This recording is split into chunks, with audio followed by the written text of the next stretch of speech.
નમસ્કાર, આપ જોઈ રહ્યા છો નેશન પ્લસ ન્યૂઝ. હું છું આપની સાથે હેતલ ભગત. વડોદરા શહેરના અક્ષર ચોક સર્કલ પાસે પૂરપાટ ઝડપે જઈ રહેલા ડમ્પરની અડફેટે 21 વર્ષીય યુવાનનું મોત થયું છે.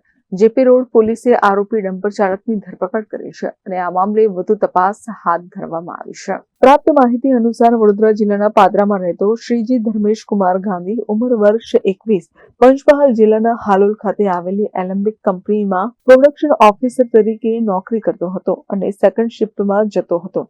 ગઈકાલે 31 જાન્યુઆરીની મોડી રાતે યુવક નોકરી કરીને પોતાના ઘરે જઈ રહ્યો હતો ત્યારે ડમ્પરને ઓવરટેક કરતી વખતે અકસ્માત સર્જાયો હતો, જેમાં તેને પોતાનો જીવ ગુમાવ્યો છે. જેને પગલે ગાંધી પરિવાર શોકમાં ગરકાવ થઈ ગયો છે.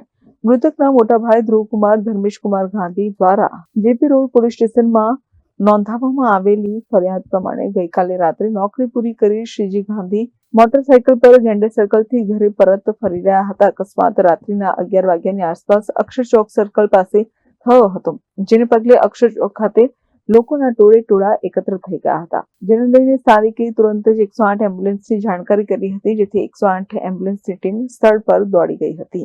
અત્રે ઉલ્લેખનીય છે કે વડોદરા શહેરમાં અકસ્માતોની સંખ્યા ધીમે ધીમે વધી રહી છે, જેમાં અનેક લોકો પોતાના જીવ ગુમાવી રહ્યા છે. ખાસ કરીને ભારદારી વાહનો બેફામ રીતે વાહનો હંકારીને લોકોના જીવ જોખમમાં મૂકી છે. રોજે રોજ અકસ્માતો થઈ રહ્યા છે, જેમાં અનેક પરિવારોના કુળદીપક બુઝાય છે.